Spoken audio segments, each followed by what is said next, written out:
Well, hello everybody, and welcome to Weirdly Magical with Jen and Lou. I couldn't remember the name of our podcast for a second.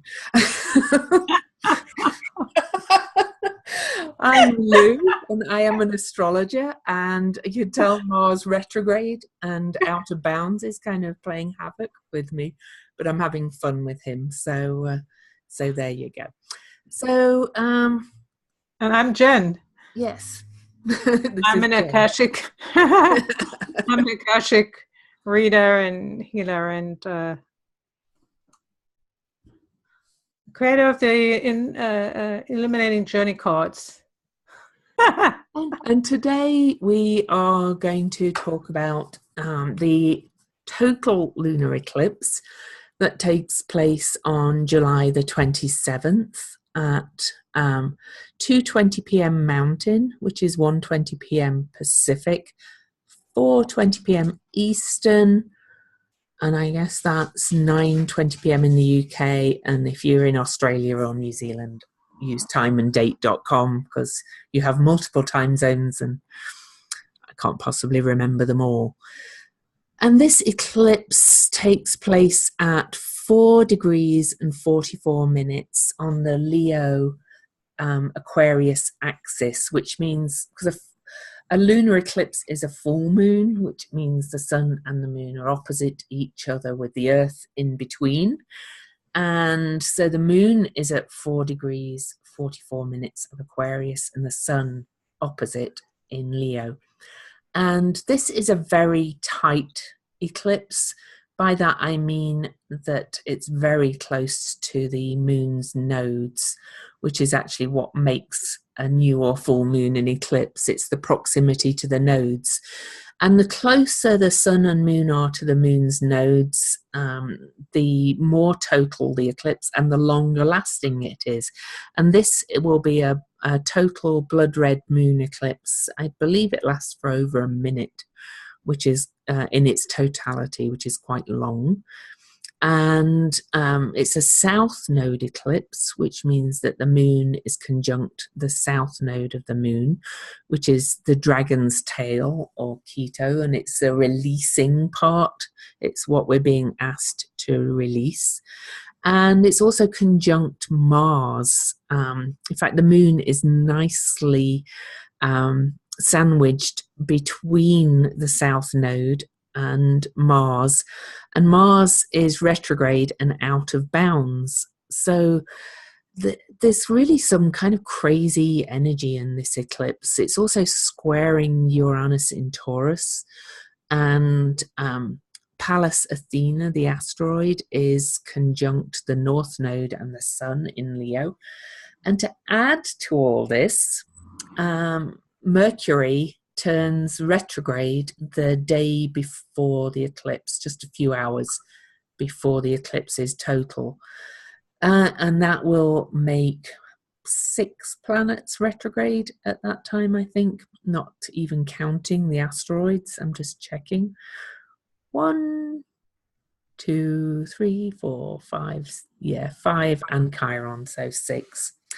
So we are in some crazy, intense times. So now I've kind of laid out those details for you. I'll just let Jen kind of start with what she has to say, and we'll take it from there. Super. So the eclipse is falling on the 27th, which is a 9. 2 and 7 is 9. What's interesting that's happening this week from the 20th through to the 29th is that every day is the actual calendar number and the universal number is identical. So this is an added intensity. It's a rare thing that only happens when we're in a 9 months, and July is a 9 months, which it's an 18 universal month. If you add 2 plus 1 plus 8 plus 7, it'll give you 18, which is a 9. When you add 9 to 18, you get 27. So that's the pattern of what's happening. Every day repeats the number. So we're having a 27, which is a 9. So it's giving us this incredible kind of triple 9 configuration for the day, which is very powerful because the triple 9 is about letting go, releasing, completion. It's also about connecting to compassion. So that's already a major part of this, is recognizing the difference between our ego and our true passion or our true expression of self. We're at this place where we're being kind of pulling back the bow in a sense. So that's the picture being shown from the Akashic records, and that idea of choosing to shoot this energy that's in this lunar eclipse into the area we want to go, where we are setting our true north, our passion, our truth for equality, justice, what we believe in. Also, what's very interesting, since as New mentioned, the sun and moon at 444, that's a triple 4. It's a very powerful message. For one thing, the 4 is about earthing things or bringing our ideas to earth. So we have all this intuition and this desire to bring something into the world, make it real. And this moon is pushing us to make that real. So we're making the choice of what it is we want to make real, what we want to focus on. So it's a very earth-centered eclipse. There's also, and it's interesting because it's a lunar eclipse. So there's that idea of the emotional, intuitive side of ourselves being grounded in the earth. So we're actually bringing the sense of who we are, that completion in a way, or the beginning of that new expression. We've completed a cycle of being a certain way, and now we are starting or bringing this new idea of ourselves to ground.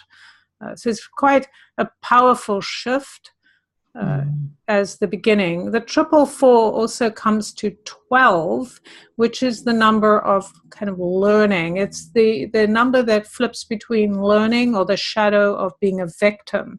So it allows us to choose to take the things we've learned, even the experiences we've had, as being victims, because that's just part of our process. It's not a matter of blaming. It's a matter of going, okay, I experienced these things. They were painful. I acted in a certain way because that's why I thought I was supposed to. But now I'm choosing to act differently. If you are choosing, I mean, if you want to stay in the same way, that's fine. But if you are choosing something different, it actually allows you to experience joy, this sense of love for yourself. That is the root of the 12, is this experience of wisdom and true love and acceptance of yourself and expressing it out into the world. And of course, as always, the astrology exactly reads the same as the numbers. I always love how they actually completely tie in, because with the sun and the North Node and Pallas Athena all being over in Leo, Leo is all about creative self-expression, personal sovereignty. It's about kind of leaving behind and releasing, because it's a full moon release. So it's releasing any sense of alienation, but of trying to fit into the peer group because of that feeling of alienation, and also being led by the pack. This is, as you said, it's a very, very powerful shift towards, well, personal sovereignty is my kind of way of putting it. It's being willing to shine for who you really are and your own creative self-expression, and not worrying about what everybody else thinks all the time. And the square to Uranus in Taurus, to my mind, is really bringing in that connection to the earth and to the material world, and knowing how we are all connected to it. I think people are really beginning on this lunar eclipse, and of course you can't really read it separate to the cycles and the other eclipses, but it's part of bringing us into recognition that we are our own sovereign beings, but we're also totally connected to all that is. There's none of this wishy-washy ascension stuff and we're not of this earth, and it feels really meaty to me, this full moon. Yes, I agree with you there. I feel the same thing about Uranus, the idea of that's the aspect of Uranus. It's kind of this, the dark side of ourselves, which is the side that we've shunned, or the side that we think of as being, this disgusting part of ourselves, being human, is really the essence of us bringing ideas to earth, because we know how to be souls. We don't have a problem doing that without a body. What we're here to learn is how to do this in a body.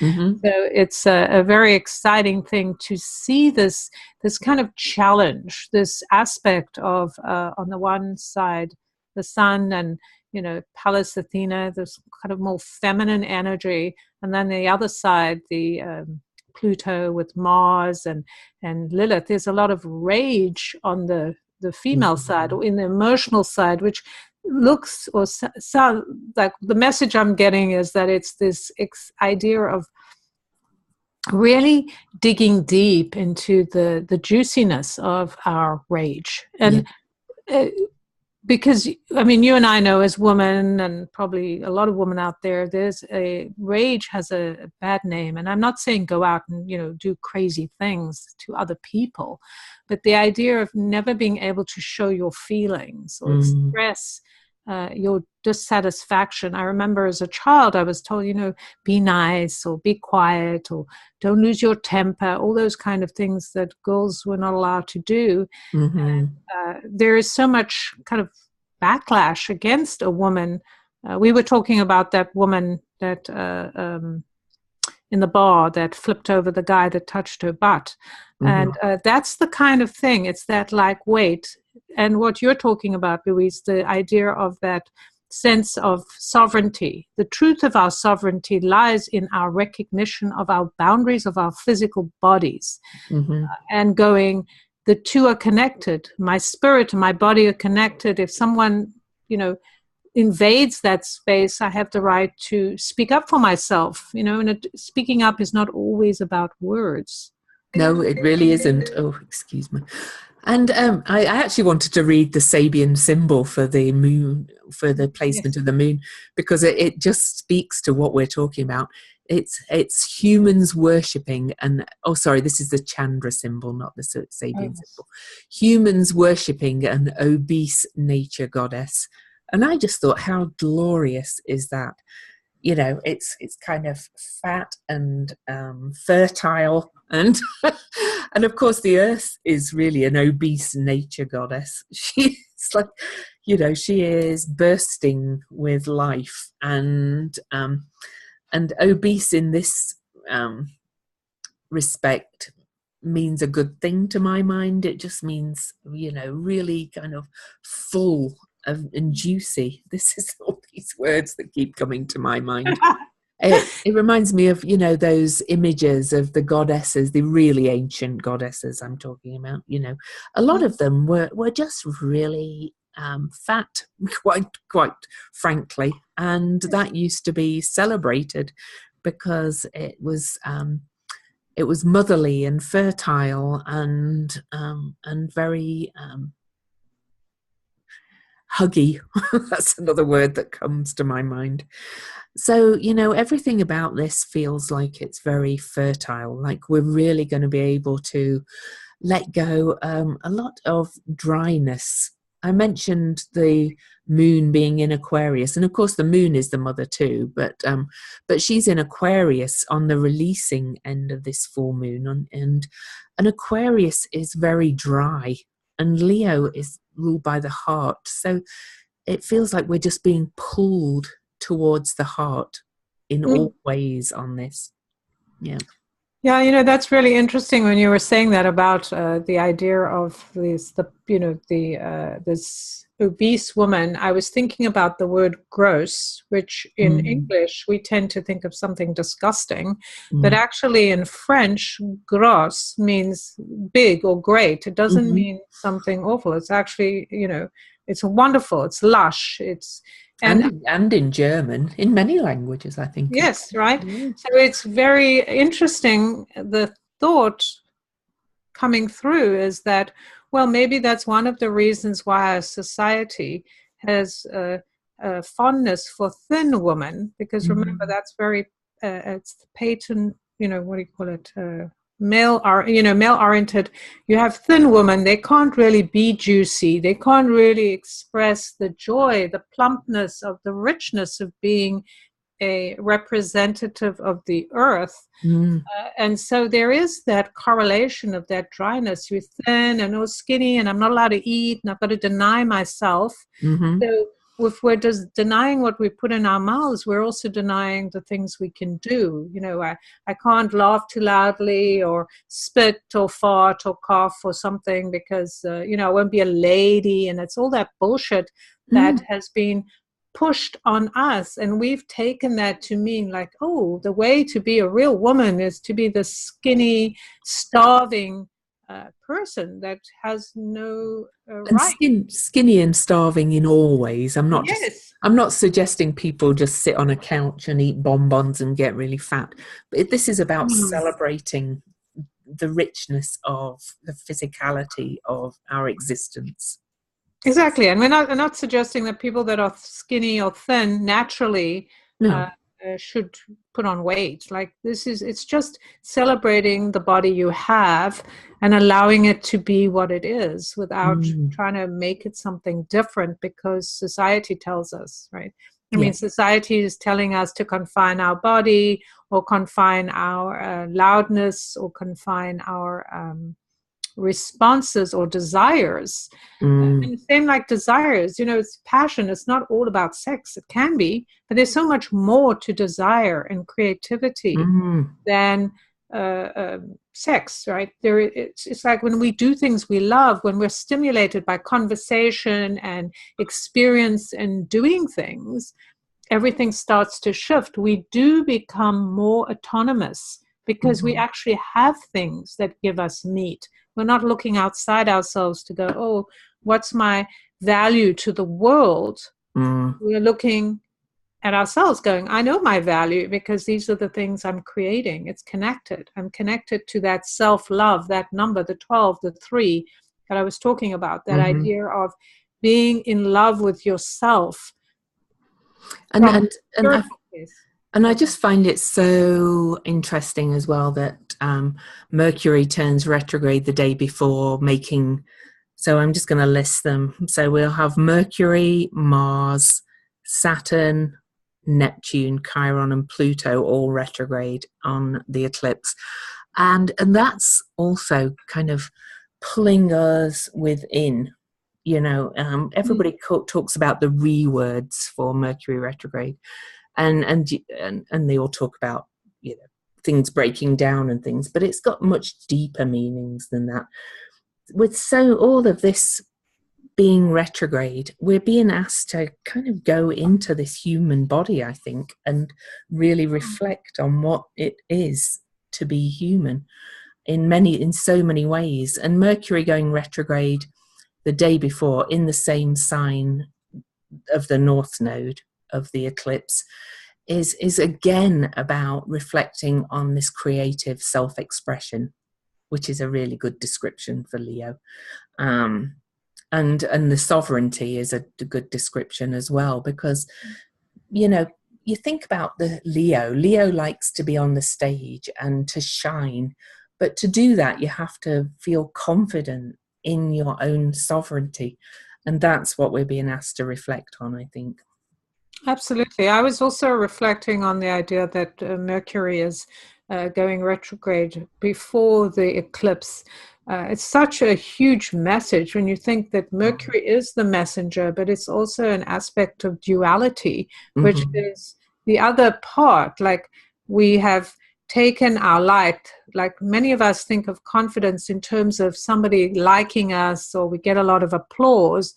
That's not really what this is about. I mean, we've got to shine our light even when people are telling us that we suck, because that's who we are. You know, the universe pays us for being who we are. And when we beam our light, we are being who we are.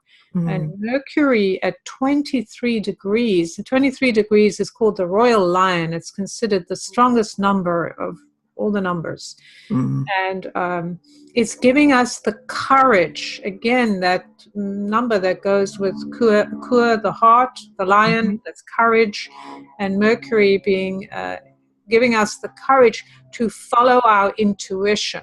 Instead of listening to other people saying, oh, that's a stupid idea, we follow it. Because I think this eclipse is about opening us to new ideas, to daring differently, and being willing to express ourselves in new ways. Like, we don't have to talk the way people have told us we are supposed to talk, or color in the lines. And Mercury is that mercurial aspect that allows us to converse and connect and kind of empty our mind in a way, right? Feels like the mind is being emptied of bullshit.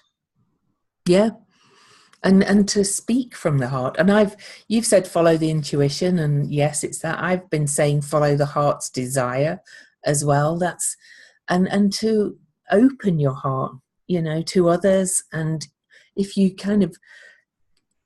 come from this place of open-heartedness, it kind of naturally brings open-heartedness back, because you're being creative, self-expression, and letting go of all those, you have to behave this certain way and speak this certain way and do that. But if you're doing it with this open-heartedness and beaming and not attacking or hurting anybody, you're just being completely you, then it brings openness back from others as well. I think it's I've got a fabulous meme that I keep losing and finding again every now and again. It's about one man standing with a group facing a group of angry people, kind of just with his heart open, going, I love you, but I'm me. And gradually, one by one, the people kind of come to the heart side, if you get what I mean.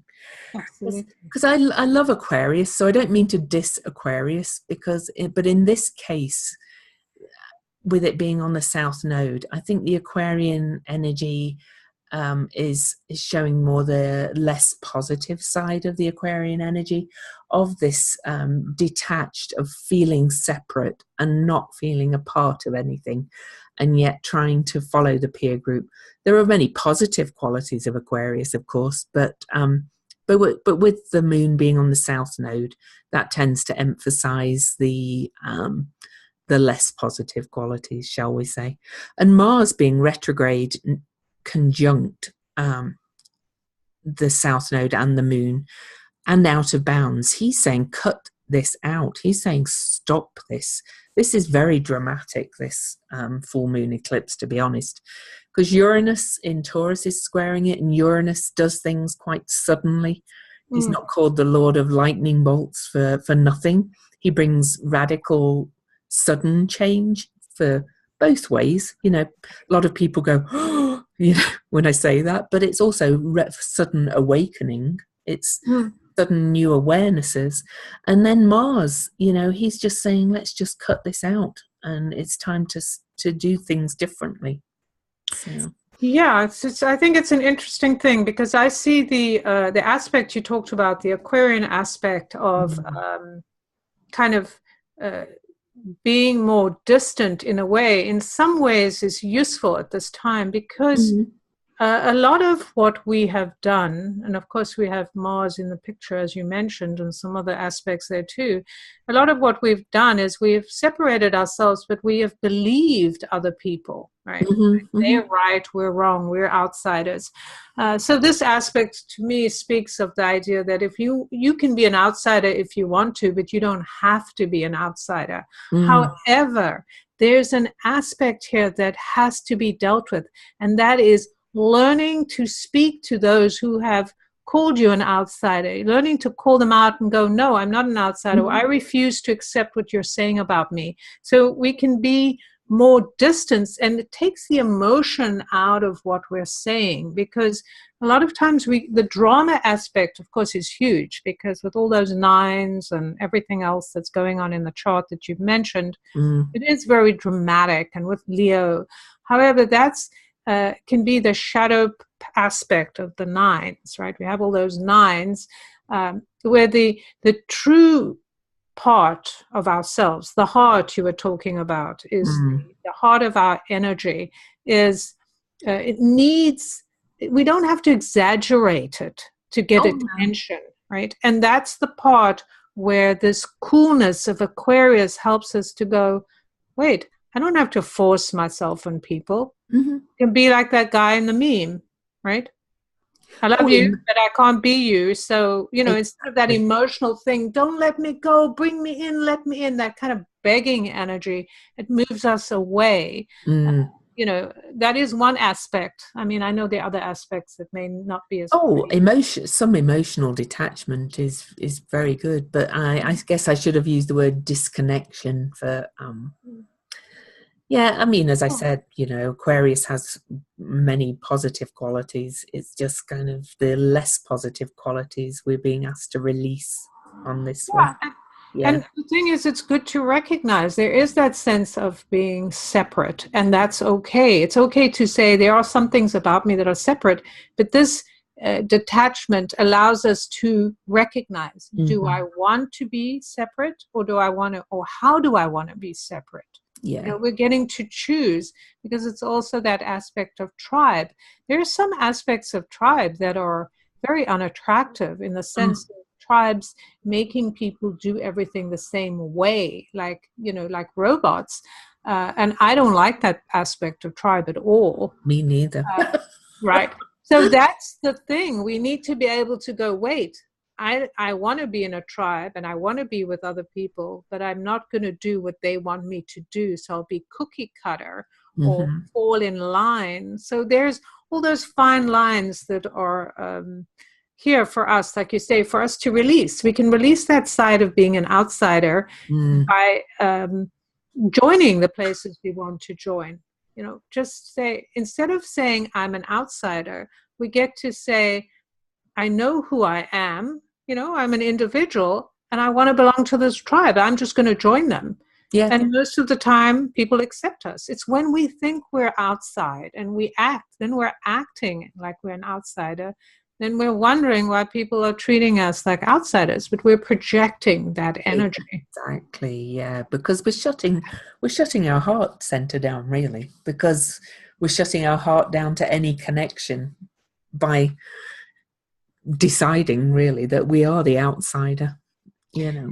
And I wanted to mention that thing you mentioned about the heart, which is very true. But there's also with intuition, we can feel intuition in different places. So, absolutely. I wasn't. Yeah. No, I know you weren't. I'm just adding to what you were saying. I'm not disagreeing with you. I think what you said is brilliant and beautiful. I'm just adding, as well as, right? I wanted to bring this up because our seat of power is our gut, right? It's the third chakra, and that's the heart, and that's not the heart, the sun, right? The yellow, right? Yeah. It's that aspect of recognizing our own sense of authority, which works in connection with the heart, right? The more we love ourselves, the better we can trust that we are powerful enough to have our own opinions. And so I just wanted to mention that in case. Absolutely. Yeah.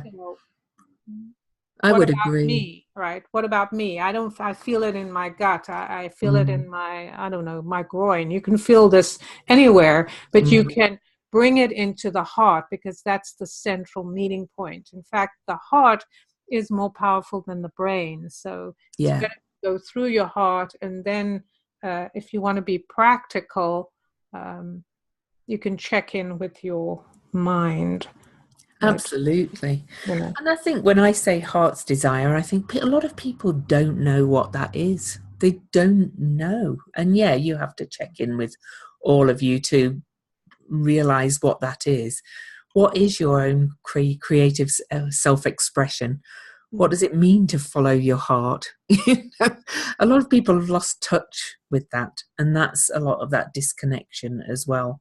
The side that we're being asked to release, we're being asked to, overall, for me, I think we're being asked to check in with our whole physicality, our humanness, our humanity, whatever you want to call it, and really get in touch with what that means for us to be human and to be checking in with our gut and our heart's desire.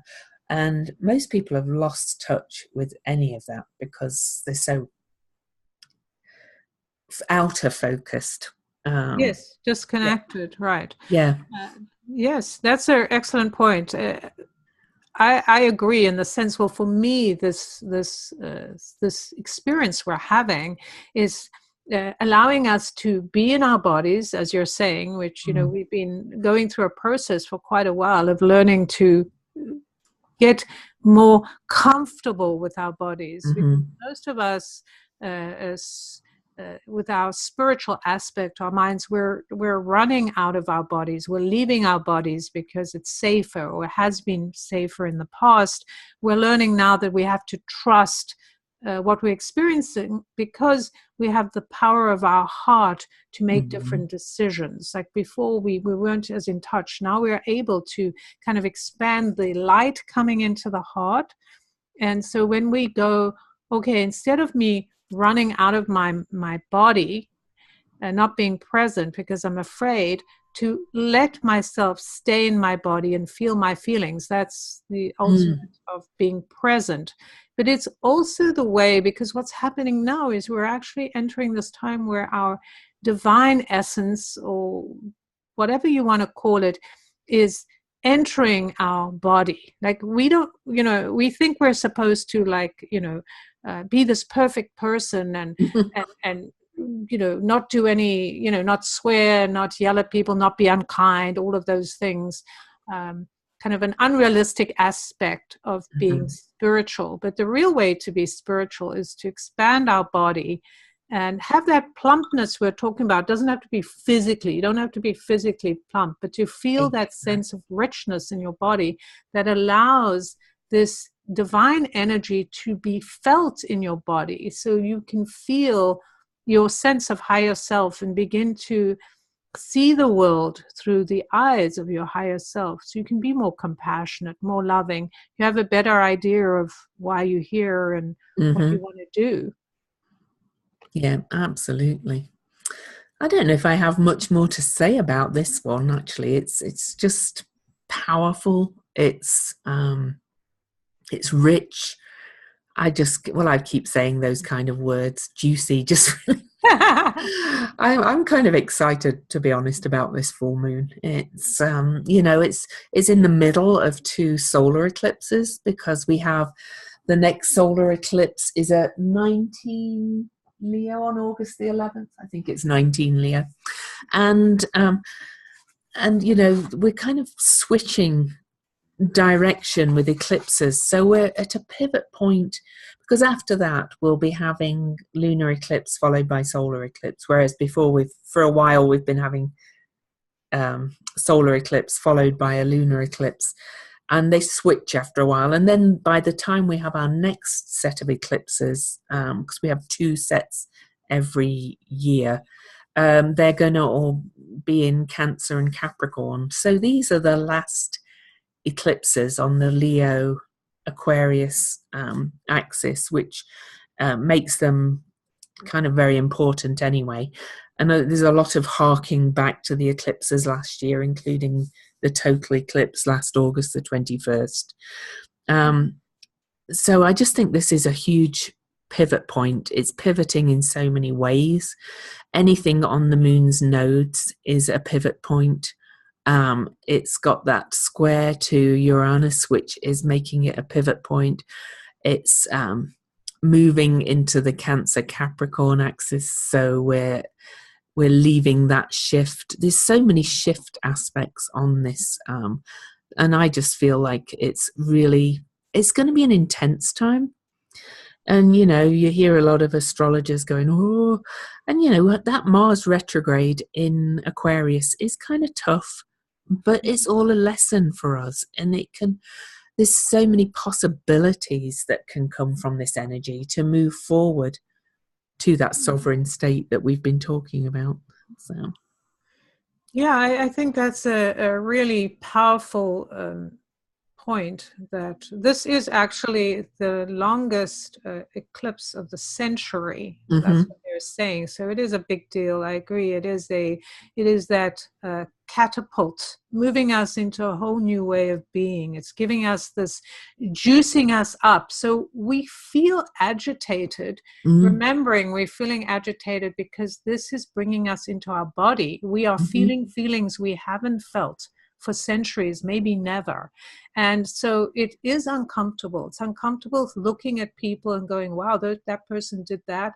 And, what can I do? How can I respond? I experienced this. This is so uncomfortable because we've lived in a time where we've pushed our feelings down and pushed them away and denied them. So more and more of this stuff is going to be coming up. It's like a volcano in our bodies coming up. And so the way to use it, as Lou and I have been talking about, is connect into your heart, do something creative, make choices that make you feel more empowered. So you're not trapped in all that stuff. Let these feelings work for you. Start to say things as kind as you can to kind of assert your independence while connecting to others in a loving way. I wanted to read I had the Sabian symbol, so I was going to read it. Here, a council of ancestors is seen implementing the efforts of a young leader, which is kind of, it's a great aspect to think about. The key word here is reliance upon precedence.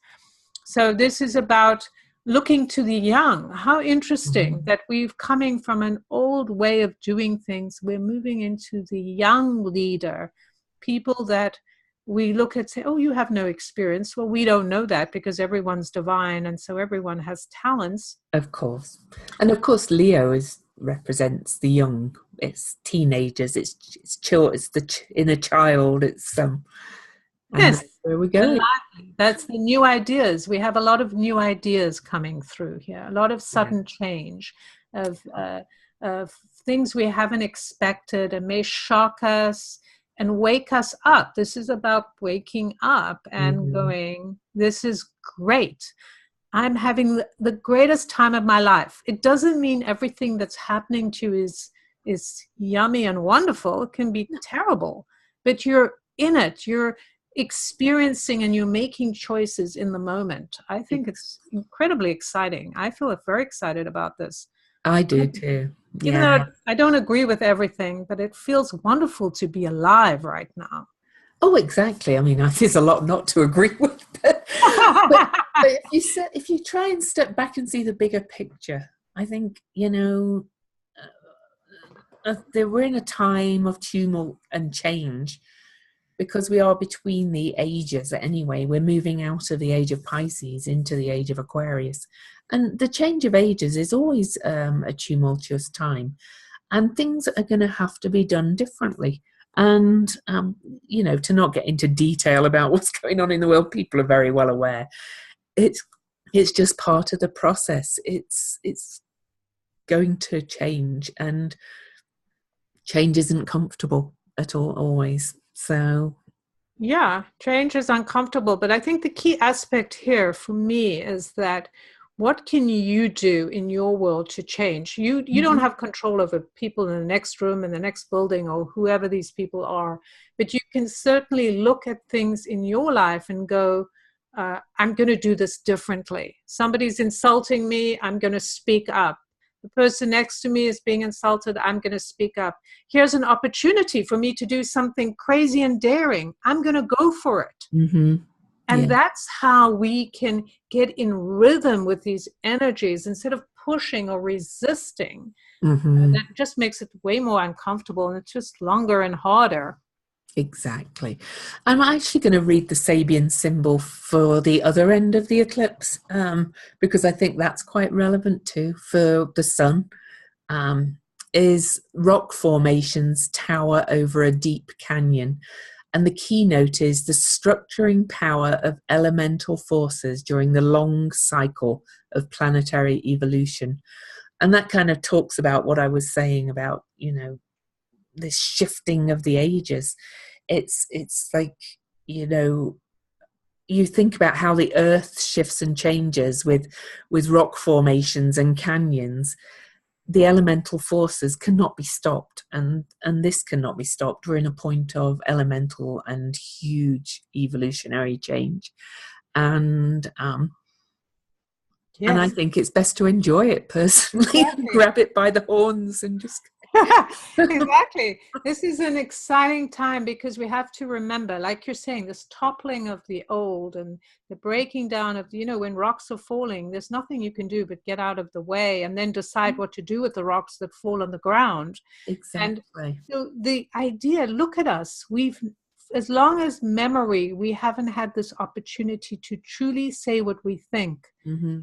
Even in a world where people are trying to suppress us. This is amazing that we can tell people.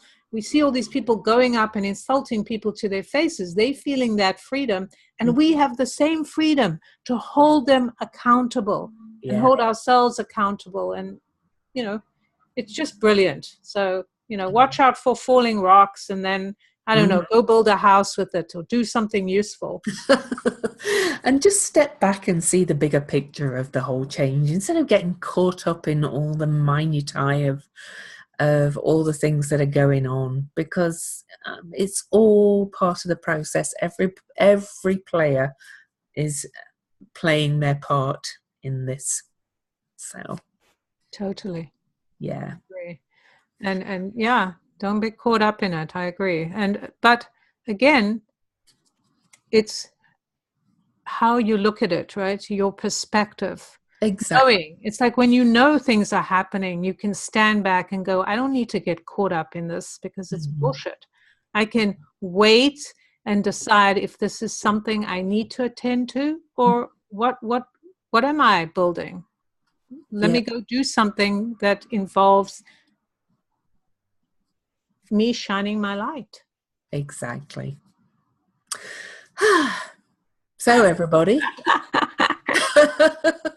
So it is a full moon, for those listening, and a full moon is a point of fulfillment or release. And if you're so inclined, a short full moon ceremony is a simple thing to do. You can write down the things that you would like to release. I prefer to speak in terms of patterns of behavior and things like that I find myself repeating, and speak them to the universe and ask the universe to help you release them on the full moon, especially when it's an eclipse that can literally just eclipse things. I've seen amazing transformations happen on eclipses, especially if you're directly affected by it. If you've got planets directly affected by it, you can just completely, as I said before, cut something out that you've done for your whole life and just not do it anymore. Which is brilliant. I think that's the power. We mustn't forget the power of the moon and the sun, these celestial beings that do impact us and are here for us. Right? They are. Well, they're part of us. We're, Exactly. yeah. So why not engage with, it's sometimes easy for us to engage with the more negative things and go, oh yes, of course something shitty is going to happen, or naturally but we can do the opposite. I can like Lou says, do a ceremony. It's a great thing, even if it's a small thing. Mm-hmm. You can light a candle or whatever, and find a way to go out and connect with the moon if you feel that way. Yeah, go out and look at it. It's going to be blood red. It's going to be, you know, I've seen several blood red moons. I always find them very amazing. Yes, just the color red is the Yeah. fieriness, and speaking to our heart and to the energy of our libido, that energy of being the fire that changes our own life. Of course, we won't see it here in Utah and most places here, but just go out and feel the energy. It's still there, even if it's happening on the other side of the world. That's right. We won't see it here either, but it's okay, right? Like the energy is still there. It still exists. It's still, the potency is still ours to connect with, regardless of whether we see it with our eyes or not. Exactly. So, before we wrap up, how can people connect with you? Well, they can find me on Facebook, Jen Duchenne, and I have a group, the Light Club of the Woo-Woo Weirdos of the World. Mm-hmm. Or they can go to my website, jenduchenne.com. Cool. And for myself, Google my name. I use my name everywhere. So Louise Eddington, I have a Facebook page, Louise Eddington Astrologer. I have a Facebook group called Planetary Magic Cafe. You can subscribe to this podcast on iTunes and iHeartRadio and anywhere else that podcasts feed out to. It's Weirdly Magical with Jen and Lou. You can Google that and you'll find it also, so that you don't miss an episode. And you can find me on Instagram, anywhere actually, just my name. But my group, I like my group, Planetary Magic Cafe. So come find me there. So. You can find me too, Jen Duchenne. I'm everywhere. Yeah. Yeah, we are. We tend to use our names. It's much easier than complicating things. So we'll be back in a couple of weeks' time to talk about the last eclipse of this series, the solar eclipse on August the 11th. And that's kind of a doozy in its own right, to be quite honest. So in a good way, I hasten to add, before people go, oh, doozy. It's all in a good way. Yes, exactly. So until then, it's goodbye from Lou. And goodbye from Jen.